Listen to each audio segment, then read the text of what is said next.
जन चेतना यात्रा के महानायक परम श्रद्धेय आडवाणी जी, भारतीय जनता पार्टी के राष्ट्रीय अध्यक्ष आदरणीय भाई नितिन गडकरी जी, एनडीए के संयोजक और जदयू के नेता आदरणीय भाई शरद यादव जी, हमारे दो पूर्व राष्ट्रीय अध्यक्ष आदरणीय राजनाथ सिंह जी, आदरणीय वेंकैया नायडू जी, राज्यसभा में नेता प्रतिपक्ष भाई अरुण जेटली जी, एनडीए के सभी घटक दलों के प्रमुख नेता वृंद, आदरणीय कमला आडवाणी जी, इस यात्रा के प्रमुख संयोजक लोकसभा में मेरे सहयोगी भाई अनंत कुमार जी और तीनों सह संयोजक भाई रविशंकर प्रसाद जी, भाई मुरलीधर राव जी, भाई श्याम जाजू जी, दिल्ली भाजपा के प्रदेशाध्यक्ष भाई विजेंद्र गुप्ता जी, दिल्ली विधानसभा में नेता प्रतिपक्ष भाई विजय कुमार मल्होत्रा जी, मंच पर आसीन पार्टी के राष्ट्रीय और प्रादेशिक पदाधिकारीगण और इस विराट जनसभा में उपस्थित आदर के योग्य मेरे बुजुर्गों, माताओं, बहनों और स्नेही भाई, सबसे पहले तो मैं दिल्ली भाजपा के अध्यक्ष भाई विजेंद्र गुप्ता को, उनकी पदाधिकारी टीम को और दिल्ली के प्रभारी आदरणीय वेंकैया नायडू जी को मन से बधाई देना चाहूंगी कि इस इतनी बड़ी यात्रा का इतना भव्य आयोजन इस समापन समारोह में आपने किया है।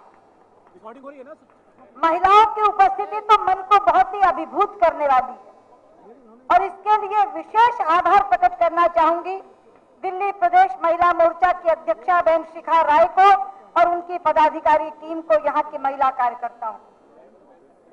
मित्रों, 40 दिन की कठिन यात्रा पूरी करके आज आडवाणी जी इस रामलीला मैदान में पहुंचे हैं। यात्रा संदेश देने का सबसे प्रभावी माध्यम हुआ करती। कुछ लोग ये सोचते हैं कि जब आडवाणी जी पहले यात्रा करते थे तो उसकी प्रासंगिकता थी, लेकिन अब उच्च तकनीक का युग आ गया है, हाई टेक्नोलॉजी का ईरा है, इसलिए अब यात्रा की ज्यादा प्रासंगिकता नहीं बची। अब तो एक बार टीवी के सामने बोलो तो लाखों लोग एक साथ सुनते हैं, लेकिन ऐसा सोचने वाले मेरे मित्र ये भूल जाते हैं कि हिंदुस्तान के कितने करोड़ घर आज भी टीवी से वंचित हैं, और शायद ये भी भूल जाते हैं कि जिन घरों में टीवी है वहाँ 18-18 घंटे बिजली नहीं आती है।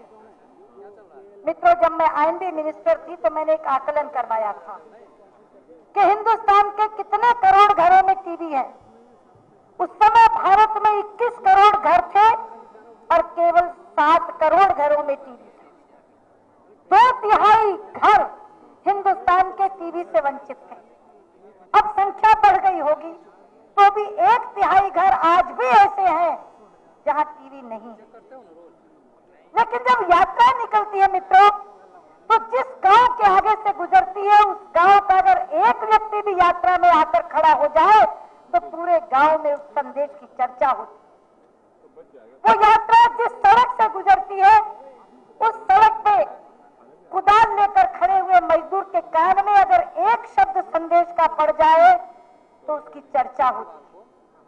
वो यात्रा जिस खेत के आगे से गुजरती है उस खेत में मैली कुचली धोती पहने हाथ में हंसिया पकड़े वो खेत मजदूरन जब एक काफिला जाते देखती है तो उत्सुकता वह सड़क पर आकर खड़ी हो जाती है, और जब सुनती है कि अरे ये यात्री तो मेरे दर्द को जबान दे रहा है, ये तो मेरे दर्द की बात कर रहा है, मेरी पीड़ा को उजागर कर रहा है, तो अनजाने उस यात्रा के साथ जुड़ जाती है। इसीलिए मैंने कहा कि आज के उच्च तकनीक युग में भी यात्रा संदेश देने का सबसे प्रभावी माध्यम है। जो बाकी टेक्नोलॉजीज हैं वो अतिरिक्त माध्यम हो सकती हैं, मगर एकमात्र माध्यम नहीं हो सकती। ये पारंपरिक माध्यम हम छोड़ नहीं सकते, और मुझे खुशी है कि आडवाणी जी ने इस पारंपरिक माध्यम को अपनाया और फिर से 40 दिन की यात्रा करने का बीड़ा उठाया। ये यात्रा एक और मकसद से की गई मित्रों। आज देश में राजनीति और राजनेताओं के प्रति एक अनास्था का दौर आ गया। लेकिन लोकतंत्र में यदि राजनेताओं के प्रति अनास्था पैदा हो जाएगी तो लोकतंत्र के अस्तित्व के सामने खतरा पैदा हो जाएगा। क्योंकि गैर राजनीतिक आंदोलन मुद्दे तो उठा सकते हैं, मुद्दों के लिए वातावरण भी बना सकते हैं, लेकिन सत्ता परिवर्तन का जरिया केवल राजनीतिक दल ही बनेंगे। और इसीलिए जब ये चर्चा हम आडवाणी जी के सामने कर रहे थे तो आडवाणी जी ने हमारी आंखों में कुछ प्रश्न देखे, लेकिन उस प्रश्न के साथ एक संकोच का भाव भी देखा था। उन्होंने तुरंत उस संकोच और उस प्रश्न को समझ लिया और हमसे कुछ प्रश्न किया कि तुम क्या चाहते हो, मैं फिर से एक यात्रा निकालूं? मगर मेरी उम्र को देखकर संकोच कर रहे हो ना, संकोच मत करो। ईश्वर ने मुझे बहुत अच्छा स्वास्थ्य दिया है, तारीखें तय करो, मैं निकलूंगा यात्रा के लिए और पूरे देश को पैरों पैरों नापता हुआ इस संदेश को देने का काम करूंगा। मित्रों, हम सौभाग्यशाली हैं कि हमारे पास आडवाणी जी जैसा नेता जो निर्मल और निष्कलंक है, जिसकी विश्वसनीयता उसकी पूंजी है। यात्रा के लिए जैसे नेतृत्व की जरूरत थी वैसा नेतृत्व निकला और 40 दिन तक 27 जगह 22 राज्य और 5 संघ शासित केंद्र प्रदेशों में घूमता हुआ 7,600 किलोमीटर की यात्रा करता हुआ आज इस रामलीला मैदान में पहुंचा। 3 संदेश लेकर, महंगाई, भ्रष्टाचार और काला धन। मित्रों, ये सरकार यूपीए के दूसरे अवतार में केवल 2 साल पहले आई थी, मई 2009 में आई थी, लेकिन ये सरकार 2010 के आते आते अलोकप्रिय हो गई और 2011 से पहले बदनाम हो गई। अलोकप्रिय हुई महंगाई के कारण और बदनाम हुई भ्रष्टाचार के कारण। महंगाई का आलम यह है कि जब से ये इस 15वीं लोकसभा का सत्र प्रारंभ हुआ है, हर सत्र में हमने इस सरकार को महंगाई के लिए झकझोरा है, मगर ये संवेदनहीन सरकार आंखें नीच कर और कान भींच कर दाम बढ़ाती जाती है। इसे लोगों का दुख दर्द दिखाई नहीं देता।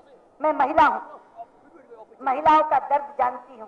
ये मेरी बहनें बैठी हैं, जानती है कि महंगाई की पहली मार महिला की रसोई पर पड़ती है। और मार भी कैसी पड़ी है मित्रों, कि खाना खाने की चीजों में आग लग गई मगर खाना बनाने की चीजों की आग बुझ गई। एक अजीब सी महंगाई, आटा, दाल, चावल, चीनी, तेल सब में आग लग गई, मगर गैस जलाओ तो गैस की आग बुझ गई, स्टोव जलाओ तो स्टोव की आग बुझ गई, अंगीठी जलाओ तो अंगीठी की आग बुझ गई, चूल्हा जलाओ तो चूल्हे की आग बुझ गई। क्योंकि गैस महंगी हो गई, स्टोव में मिट्टी का तेल महंगा हो गया, चूल्हे की लकड़ी महंगी हो गई, अंगीठी का कोयला महंगा हो गया। यह सरकार आग लगाती है और आग बुझाती है। जहां आग चाहिए वहां की आग बुझाती है, जहां आग नहीं चाहिए वहां आग लगाती है। लेकिन देश के अर्थशास्त्री प्रधानमंत्री को अपनी बढ़ती हुई विकास दर तो दिखाई देती है, इन महिलाओं की चीखों पुकार सुनाई नहीं देती। मैं कहना चाहती हूं कि आपके द्वारा दिए गए सारे तर्क मनमोहन सिंह जी दे चुके हैं। सच्चाई ये है कि महंगाई आपकी गलत नीतियों के कारण बढ़ी है और सरकार के भ्रष्टाचार के कारण बढ़ी। 6 घोटाले उजागर हुए हैं इस राज्य में, 6 घोटाले। 2G घोटाला, CWG घोटाला, आदर्श सोसाइटी घोटाला, KG बेसिन घोटाला, एयर इंडिया घोटाला, खाद सब्सिडी घोटाला और कैश फॉर नोट का पुराना घोटाला एक नए रूप में उजागर हुआ। इनमें से कोई भी घोटाला भारतीय जनता पार्टी के लोगों ने नहीं निकाला। हिंदुस्तान का लेखा जोखा देखने वाली संवैधानिक संस्था CAG ने निकाला। लेकिन इस देश के प्रधानमंत्री अपने सहयोगी दलों के सर पर ठीकरा फोड़कर अपनी जिम्मेदारी से बरी हो जाते हैं। उन्हें कहो 2G का घोटाला हुआ तो कहते राजा से पूछो, जहाज खरीदी घोटाला हुआ तो प्रफुल्ल पटेल से पूछो, महंगाई क्यों बढ़ रही शरद पवार से पूछो। मैं कहना चाहती हूं, अगर इन्हीं तमाम लोगों से पूछो तो आप किस मर्ज की दवा है मनमोहन सिंह जी? इस देश के मुखिया आप हैं। और इसीलिए मैंने संसद में खड़े होकर उनसे एक सवाल पूछा था, वो भी एक शेर के माध्यम से।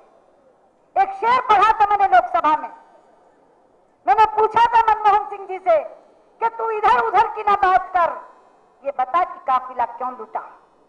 तू इधर उधर की ना बात कर, ये बता कि काफिला क्यों लूटा।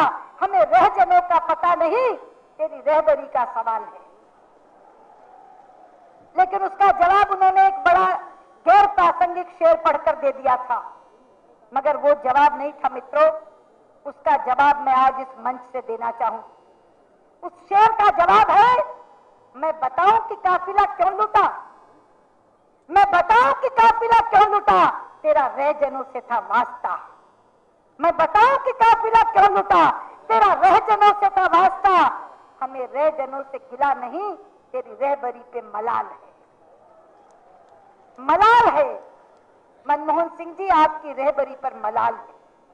इस देश के लोगों ने आपको एक नेक, शरीफ और ईमानदार व्यक्ति सोचकर इस मुल्क की बागडोर सौंपी थी, लेकिन व्यक्तिगत ईमानदारी की दुहाई देते देते आप इस भ्रष्टतम सरकार के मुखिया बन गए।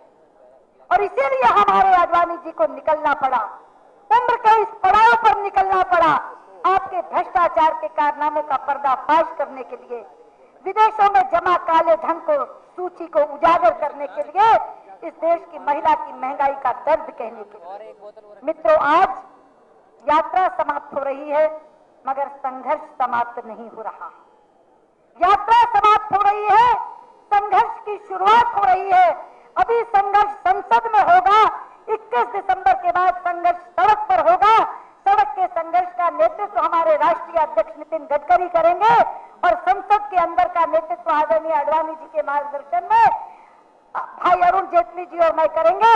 लेकिन हम आपसे कहते हैं कि इस संघर्ष को हम तार्किक परिणति तक पहुंचाकर दम लेंगे। आडवाणी जी, आपको ये खुशखबरी है, आप अभिनंदन के पात्र हैं कि आपके मुद्दों में कैश फॉर वोट का जो मुद्दा था उसको जीत हासिल हुई है। यात्रा से पहले हमारे तीनों सांसद और सुधींद्र कुलकर्णी और सुहेल हिंदुस्तानी, 5 लोग जो निरपराध रूप से जेल में चले गए थे, उनकी जमानत हुई है। और केवल जमानत नहीं हुई, जज ने लिखकर कहा है कि उनके खिलाफ कोई सबूत नहीं है। यह लिखा है हाईकोर्ट के जज ने। बहुत बड़ी सफलता है ये, आप इस यात्रा की बहुत बड़ी सफलता है। एक सफलता लेकर आप यहाँ पहुंचे हैं, आगे की भावी सफलता है, हमें निहार रही है, हमारी बात जो रही है, और वो आगे की सफलता भी होगी।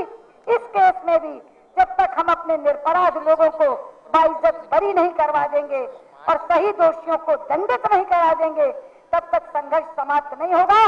आप जो नारे देते हैं, उस भ्रष्टाचार को हटाकर, काले धन को वापस लाकर इस संघर्ष का खात्मा होगा। लेकिन संघर्ष के इस पहले पड़ाव पर आपका बहुत बहुत अभिनंदन, आपका बहुत बहुत वंदन, आपका बहुत बहुत आभार।